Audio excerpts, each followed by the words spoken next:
Assalamualaikum warahmatullahi wabarakatuh.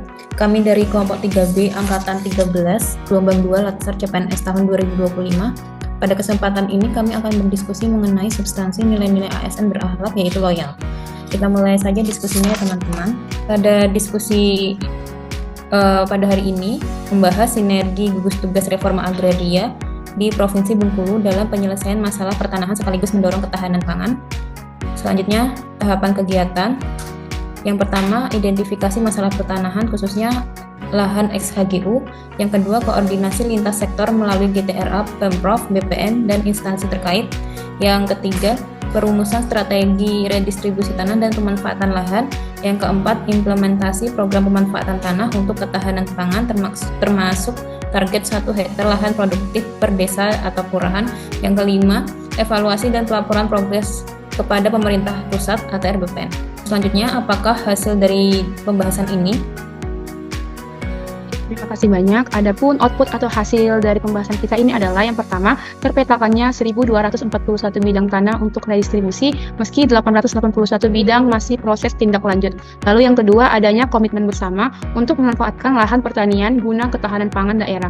Lalu output yang ketiga, dukungan politik dan administratif dari pemerintah daerah serta GTRA bagi keberhasilan reforma agraria. Lalu output yang terakhir, yang keempat, lahan produktif mendukung ketahanan pangan lokal guna peningkatan kesejahteraan subjek GTRA.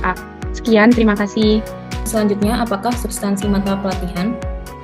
Adapun keterkaitan substansi mata pelatihan yaitu loyal dengan 3 panduan perilaku. Yang pertama, memegang teguh ideologi Pancasila, Undang-Undang Dasar 1945, setia kepada NKRI dan pemerintahan yang sah. Upaya Gubernur Bengkulu mendorong sinergi GTRA untuk menyelesaikan masalah pertanahan, mencerminkan pelaksanaan nilai keadilan sosial sesuai Pancasila dan amanat Undang-Undang Dasar tahun 1945. Program retribusi tanah serta pendaftaran tanah untuk ketahanan pangan menunjukkan kesetiaan pada NKRI dan dukungan pada pemerintah yang sah, karena dijalankan dalam kerangka hukum dan regulasi nasional, bukan kepentingan sepihak. Yang kedua, menjaga nama baik ASN, instansi, dan negara. Keterbukaan pemerintah daerah mengenai target retribusi tanah, jumlah bidang yang belum selesai, serta koordinasi dengan kementerian atau RBPN menjadi bukti usaha menjaga kepercayaan publik. Hal ini menunjukkan bahwa ASN dan instansi terlibat berusaha memperlihatkan kinerja nyata demi kepentingan masyarakat, sehingga nama baik lembaga dan negara tetap terjaga di mata rakyat. Yang ketiga, menjaga rahasia jabatan dan negara.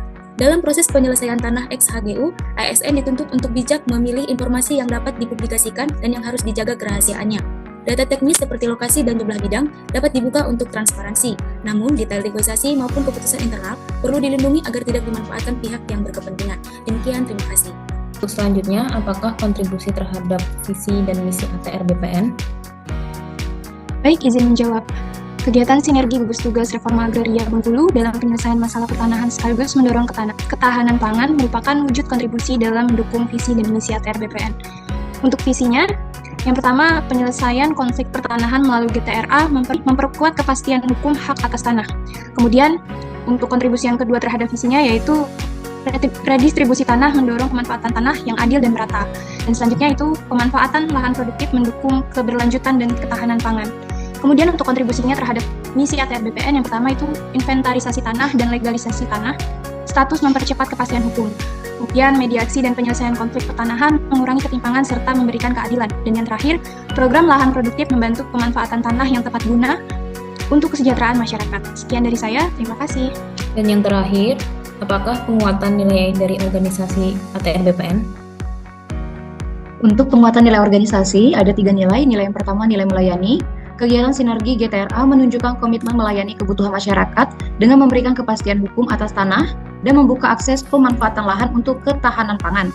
Kemudian nilai profesional, penyelesaian masalah pertanahan melalui tahapan terukur, mulai dari identifikasi, koordinasi, redistribusi, hingga evaluasi mencerminkan kerja yang sistematis dan berbasis aturan. Profesionalisme ASN dan instansi teruji melalui kemampuan mengelola konflik pertanahan ex-HGU dengan pendekatan hukum, administratif, dan teknis yang tepat. Kemudian nilai yang ketiga, nilai terpercaya, transparansi target redistribusi tanah dan keterbukaan pemerintah daerah terhadap hambatan yang masih dihadapi memperkuat kepercayaan publik. Keberanian menyampaikan progres secara jujur menunjukkan bahwa instansi ATR BPN dan GTRA layak dipercaya sebagai pelaksana reforma agraria untuk kemakmuran masyarakat. Terima kasih. Terima kasih atas waktunya untuk rekan-rekan kelompok 3B yang telah berdiskusi pada siang hari ini. Sampai bertemu di diskusi selanjutnya. Assalamualaikum warahmatullahi wabarakatuh.